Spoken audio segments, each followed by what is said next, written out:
আকাশবাণী কলকাতা সমীক্ষা শিরোনাম বৈপ্লবিক বিজ্ঞানী লিখেছেন ভাস্কর দাশগুপ্ত। ইংরেজি নববর্ষ উদযাপনের ঠেলায় আমাদের খেয়ালই থাকে না যে ১ জানুয়ারি যুগন্ধর সত্যেন্দ্রনাথ বসুর জন্মদিন। ১৮৯৪তে উত্তর কলকাতার ঈশ্বর মিল লেনে তাঁর জন্ম। পিতা সুরেন্দ্রনাথ কাজে বেরোনোর আগে শিশু সত্যেন্দ্রকে চকখড়ি দিয়ে গুদাম ঘরে বসিয়ে যেতেন।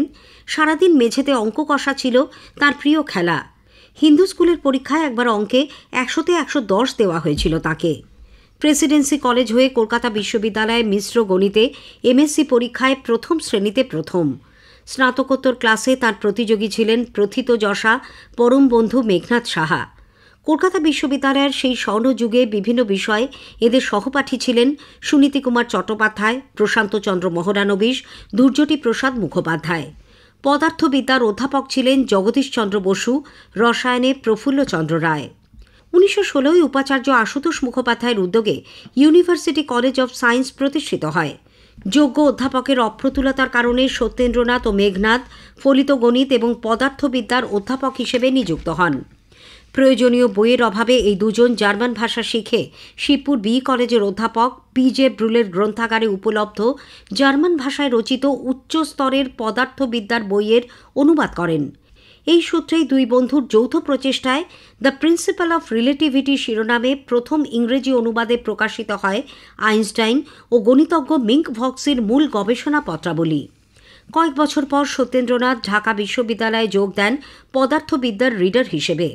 ১৯২৪ ঢাকা থেকেই সত্যেন্দ্রনাথ তার অভাবনীয় গবেষণাপত্র অ্যালবার্ট আইনস্টাইনকে পাঠান, যা আইনস্টাইন ইংরেজি থেকে জার্মান ভাষায় অনুবাদ করে পদার্থবিদ্যার বিখ্যাত জার্নালে প্রকাশ করে মন্তব্য করেন, আমার মতে প্ল্যাঙ্কের সূত্রের বোসের পদ্ধতিগত নিষ্পত্তি এক তাৎপর্যপূর্ণ অগ্রগতি। এরই পরিণতি বোস আইনস্টাইন পরিসংখ্যায়ন। আধুনিক পদার্থবিদ্যার মতে বিশ্ব ব্রহ্মাণ্ড জুড়ে সব কিছু ১৮টি মৌলিক কণার খেলা। হালকা ভারী কণা ছাড়াও সর্বপ্রকার বল বা ফোর্সের মূলেও কিছু কণার ছুটোছুটি। বোস আইনস্টাইন পরিসংখ্যান হল আচরণ বুঝে কণাদের জাত বিচারের নিয়ম। ব্রহ্মাণ্ডে কণা দুই জাতের, এক জাতের নাম ফেরমিয়ান, অন্য জাত সত্যেন্দ্রনাথের নামানুসারে বোসন। মৌলিক তত্ত্ব ছাড়াও সত্যেন্দ্রনাথের প্রচেষ্টায় দেশজ সরঞ্জাম দিয়ে নির্মিত হয়েছে পরীক্ষা নিরীক্ষার যন্ত্রসম্ভার, X ray crystallography, spectrography, rapid scanning spectrophotometer.